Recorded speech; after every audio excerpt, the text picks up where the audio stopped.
वैज्ञानिक पद्धति यानी वैज्ञानिक पद्धति क्या है, इसके बारे में समझते हैं। वैज्ञानिक पद्धति से आप क्या समझते हैं? विकिपीडिया के मुताबिक इसमें किसी वर्ग विशेष के गुणों के आधार पर उस वर्ग के किसी सदस्य के गुणों के बारे में अनुमान लगाया जाता है। जैसे मानव मरणशील प्राणी है, इसलिए क जो एक मनुष्य है मरणशील है। निष्कर्ष निकालने की इस विधि को ही निगमन कहते हैं। इसके लिए दो बातें आवश्यक है। निगमन व्यवहार्य और तर्कसंगत होना चाहिए। इसमें कहा गया है कि वैज्ञानिक पद्धति होती है, इसमें किसी वर्ग विशेष के गुणों के आधार पर उस वर्ग के किसी एक सदस्य, जैसे कोई एक वर्ग है, कोई एक वर्ग ले लिया, उस वर्ग का एक सदस्य ले लो, उस वर्ग के एक सदस्य के गुणों के आधार पर यह अनुमान लगाते हैं। जैसे मानव मरणशील प्राणी है, इसीलिए जो एक मनुष्य है मरणशील है, मनुष्य तो मरणशील होगा ही। निष्कर्ष निकालने की इस विधि को क्या कहते हैं? निगमन कहते हैं। एक प्रकार की यह विधि वैज्ञानिक विधि है, निगमन विधि। इसके लिए दो बातें आवश्यक हैं। निगमन व्यवहार्य और तर्कसंगत होना चाहिए। निर्गमन व्यवहार्य और तर्कसंगत होना एक वैज्ञानिक पद्धति है। आगे देखते हैं इसमें। अब देखते हैं इसमें वैज्ञानिक पद्धति क्या है, इसकी प्रमुख चरणों का वर्णन करेंगे। वैज्ञानिक पद्धति क्या है? वैज्ञानिक पद्धति क्या है, इसके प्रमुख चरणों का वर्णन कीजिए। वैशाली महिला कॉलेज हाजीपुर.ac.in के मुताबिक प्रत्येक वैज्ञानिक अध्ययन अवलोकन से प्रारंभ होता है तथा प्राप्त निष्कर्षों की प्रामाणिकता भी एक बड़ी सीमा तक सूक्ष्म अवलोकन पर ही निर्भर होती है। जांच की जाती है, तत्पश्चात इसे स्वीकार अथवा अस्वीकार किया जाता है। यह निष्कर्ष अतीत में दिए गए निष्कर्षों का या तो समर्थन करते हैं अथवा उनका खंडन करते हैं। इसमें कहा गया कि जो वैज्ञानिक पद्धति है, इसके प्रमुख चरण बताते हैं। इसमें प्रत्येक वैज्ञानिक अध्ययन जो है अवलोकन यानी देखने से प्रारंभ होता है तथा प्राप्त निष्कर्ष जो निष्कर्ष निकलते हैं, यानी प्राप्त निष्कर्ष की प्रामाणिकता भी एक बड़ी सीमा तक सूक्ष्म अवलोकन पर ही, यानी सूक्ष्म गहरे तरीके से उसे अध्ययन करने पर ही निर्भर होती है।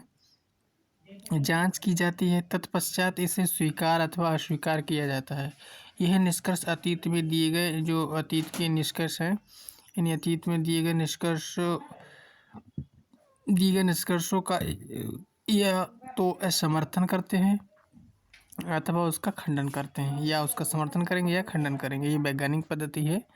वैज्ञानिक पद्धति के द्वारा उसका समर्थन किया भी जाता है और नहीं भी किया जाता है। फिर देखते हैं आगे। अब देखते हैं इससे अगला वैज्ञानिक पद्धति का महत्व।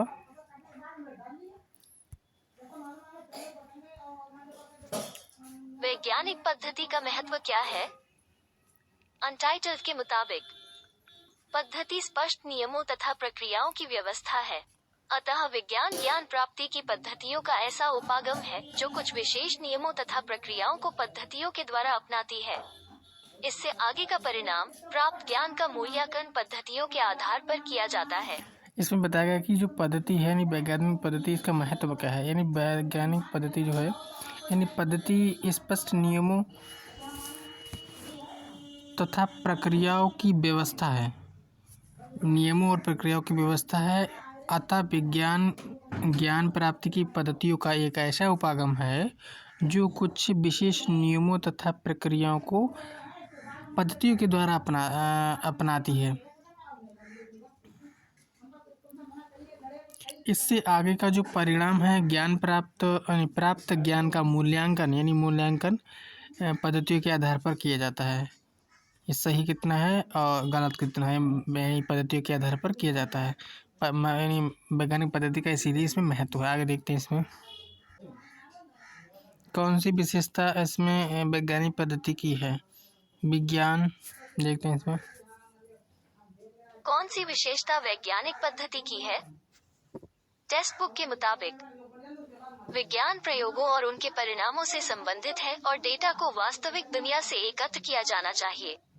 वैज्ञानिक पद्धति स्पष्ट रूप से परिभाषित चर और प्रक्रियाओं समान रूप से सत्यापन योग्य परिकल्पनाएं और प्रतिद्वंद्वी परिकल्पनाओं को खारिज करने की क्षमता का अनुसरण करती है। ऐसे बताया गया है कि विज्ञान जो है वैज्ञानिक पद्धति की विशेषता है विज्ञान प्रयोगों और उनके परिणामों से संबंधित है और डेटा को वास्तविक दुनिया से एकत्रित किया जाना चाहिए। वैज्ञानिक पद्धति स्पष्ट रूप से परिभाषित चर और प्रक्रियाओं यानी समान रूप से सत्यापन योग्य परिकल्पनाएं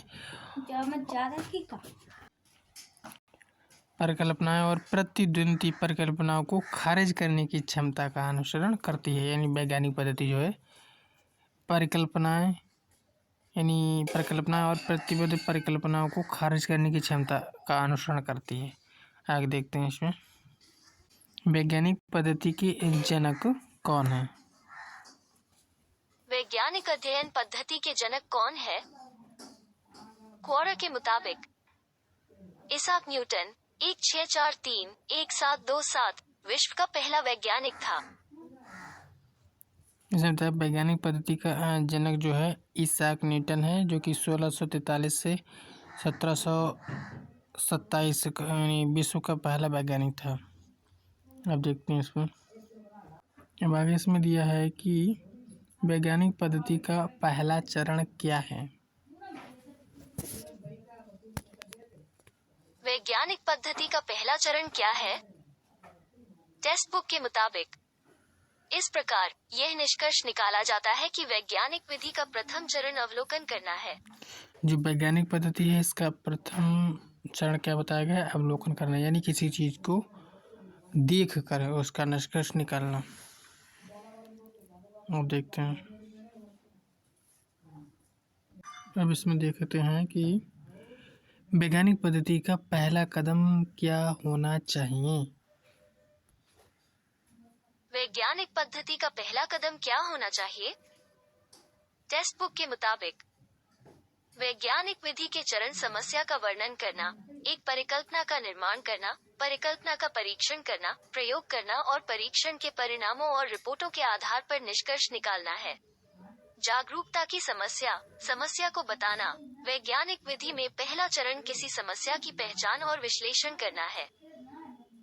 इसमें बताया गया कि जो वैज्ञानिक पद्धति है इसका पहला कदम क्या होना चाहिए। इसमें देखते हैं इसमें बताया कि वैज्ञानिक विधि के चरण समस्या का वर्णन करते हैं। वैज्ञानिक विधि के चरण जो होते हैं समस्या का वर्णन करते हैं। एक परिकल्पना का निर्माण करना, परिकल्पना का परीक्षण करना, प्रयोग करना और परीक्षण के परिणामों और रिपोर्टों के आधार पर निष्कर्ष निकालना। जागरूकता की समस्या को बताना। वैज्ञानिक विधि में पहला चरण किसी समस्या की पहचान और विश्लेषण करना है। यानी वैज्ञानिक मुख्य रूप से वैज्ञानिक पद्धति का पहला कदम क्या होना चाहिए? किसी समस्या की पहचान और विश्लेषण करना होना चाहिए। अब देखते हैं इसमें वैज्ञानिक पद्धति की स्थापना कब हुई थी। वैज्ञानिक पद्धति की स्थापना कब हुई थी? विकिपीडिया के मुताबिक वैज्ञानिक विधि ज्ञान प्राप्त करने की एक अनुभवजन्य विधि है जिसने कम से कम 17वीं शताब्दी से विज्ञान के विकास की विशेषता बताई है। पिछली शताब्दियों में उल्लेखनीय चिकित्सकों के साथ अतिरिक्त विवरण के लिए लेख वैज्ञानिक विधि का इतिहास देखें।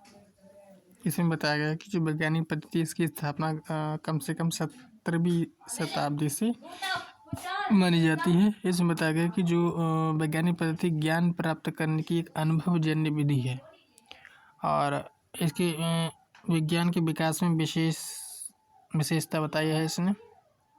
और पिछली शताब्दियों में उल्लेखनीय चिकित्सकों के साथ अतिरिक्त विवरण के लिए लेख वैज्ञानिक विधि का इतिहास भी देखना आगे है। अब आगे देखते हैं वैज्ञानिक पद्धति के चरण क्यों महत्वपूर्ण है। वैज्ञानिक पद्धति का प्रत्येक चरण क्यों महत्वपूर्ण है?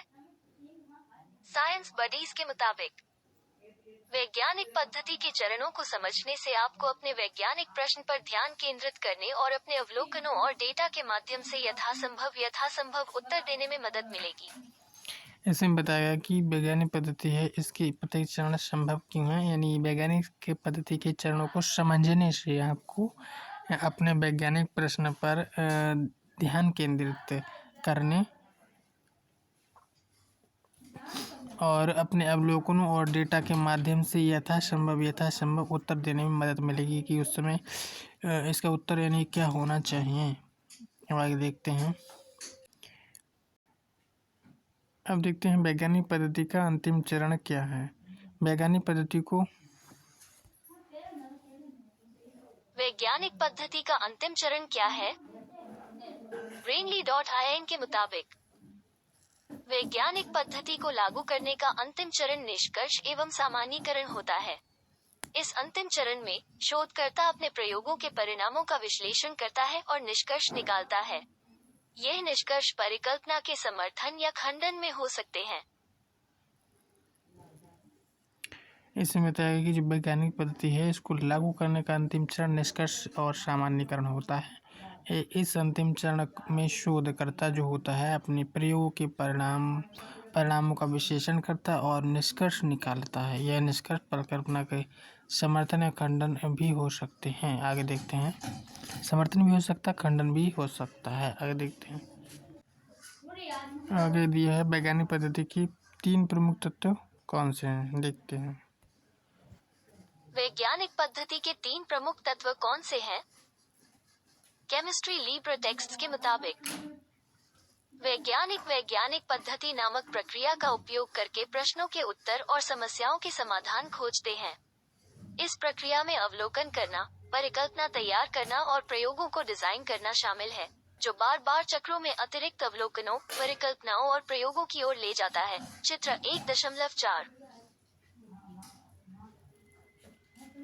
इसमें बताया गया है कि जो वैज्ञानिक पद्धति है यानी पद्धति नामक प्रक्रिया का उपयोग करके प्रश्नों के उत्तर और समस्याओं के समाधान खोजते हैं इसमें, और इस प्रक्रिया में अवलोकन करना होता है और परिकल्पना तैयार करना और प्रयोग को डिजाइन करना शामिल है, और जो बार चक्रों के अतिरिक्त अवलोकनों, परिकल्पनाओं और प्रयोगों की ओर ले जाता है। आगे देखते हैं इसमें। आगे इसमें दिया है वैज्ञानिक पद्धति के उपयोग के आधार पर कौन सी मूल धारा है। वैज्ञानिक पद्धति के उपयोग के आधार पर कौन सी मूल धारणा है? हायर एजुकेशन पियर्सन के मुताबिक वैज्ञानिक पद्धति की प्रकृति इस धारणा पर आधारित है कि यह एक व्यवस्थित ब्रह्मांड है जो कारण और प्रभाव के नियम द्वारा शासित है। इसमें बताया गया है कि जो वैज्ञानिक पद्धति की प्रकृति है इस धारणा पर आधारित है कि यह एक व्यवस्थित ब्रह्मांड है जो कारण और प्रभाव के नियम द्वारा शासित है। आगे देखते हैं इसमें। आगे देखते हैं वैज्ञानिक पद्धति के कारण क्या हुआ। वैज्ञानिक पद्धति के कारण क्या हुआ? NCBI के मुताबिक 14वीं और 15वीं शताब्दी में प्राकृतिक दर्शन का जन्म हुआ। 17वीं सदी की शुरुआत तक ये प्राकृतिक विज्ञान बन गया था। 16वीं शताब्दी के दौरान फ्रांसिस बेकन ने आगमनात्मक तर्क विधियों को लोकप्रिय बनाया जो बाद में वैज्ञानिक पद्धति के रूप में जानी जाने लगी। इसमें बताया गया है कि वैज्ञानिक पद्धति के कारण हुआ तो हुआ क्या, बताते हैं। 14वीं और 15वीं शताब्दी में प्राकृतिक दर्शन का जन्म हुआ। 17वीं शताब्दी की शुरुआत तक यह प्राकृतिक विज्ञान बन गया था, और 16वीं शताब्दी के दौरान फ्रांसिस बेकन ने आगमनात्मक तर्क विधियों को लोकप्रिय बनाया जो बाद में वैज्ञानिक पद्धति के रूप में जानी जाने लगी। अब देखते हैं इसमें वैज्ञानिक पद्धति में सबसे महत्वपूर्ण कदम क्या और क्यों। वैज्ञानिक पद्धति में सबसे महत्वपूर्ण कदम क्या है और क्यों? XP के मुताबिक जब हमारे पास कोई प्रश्न होता है जिसे हम तलाशना चाहते हैं, तो हम अपने प्रश्न का उत्तर देने में मदद के लिए एक प्रयोग बनाते हैं। प्रश्न पूछना और प्रयोग करना वैज्ञानिक पद्धति का हृदय है। इसमें बताया गया है कि जो वैज्ञानिक पद्धति है इसका महत्वपूर्ण कदम है प्रश्न पूछना और प्रयोग करना। वैज्ञानिक पद्धति का पालन नहीं करने से क्या होता है, इसमें देखते हैं। वैज्ञानिक पद्धति का पालन नहीं करने से क्या होता है? Brainly.in के मुताबिक स्पष्टीकरण। यदि आप वैज्ञानिक जांच करने में वैज्ञानिक पद्धति के सही चरणों का पालन और कार्यान्वयन नहीं करेंगे तो त्रुटियां हो सकती हैं। इसमें बताया गया कि वैज्ञानिक पद्धति का पालन नहीं करने से होगा तो होगा क्या। इसमें त्रुटियां हो सकती हैं अगर हम वैज्ञानिक पद्धति का सही चरणों का पालन नहीं करेंगे तो। आगे देखते हैं इसमें देखते हैं वैज्ञानिक पद्धति के 7 बुनियादी कदम क्या हैं। वैज्ञानिक पद्धति के 7 बुनियादी कदम क्या हैं? wetmed.tamu.edu के मुताबिक वैज्ञानिक पद्धति के 7 चरण हैं: प्रश्न, अनुसंधान, परिकल्पना, प्रयोग, डेटा विश्लेषण, निष्कर्ष और संचार। हालांकि वैज्ञानिक अवसर पर कदमों को संशोधित, पुनर्व्यवस्थित या दोबारा देख सकते हैं, वैज्ञानिक आमतौर पर इस बुनियादी तार्किक दृष्टिकोण का उपयोग करते हैं। इसमें बताया गया कि वैज्ञानिक पद्धति है, इसके 7 बुनियादी कदम जो है प्रश्न है और अनुसंधान है, परिकल्पना है, प्रयोग है, डेटा विश्लेषण, निष्कर्ष और संचार है। हालांकि इसमें वैज्ञानिक अवसर पर वैज्ञानिक अवसर पर कदमों को संशोधित, पुनर्व्यवस्थित या दोबारा देख सकते हैं। वैज्ञानिक आमतौर पर इस बुनियादी तर्क दृष्टिकोण का भी उपयोग करते हैं। आगे देखते हैं इसमें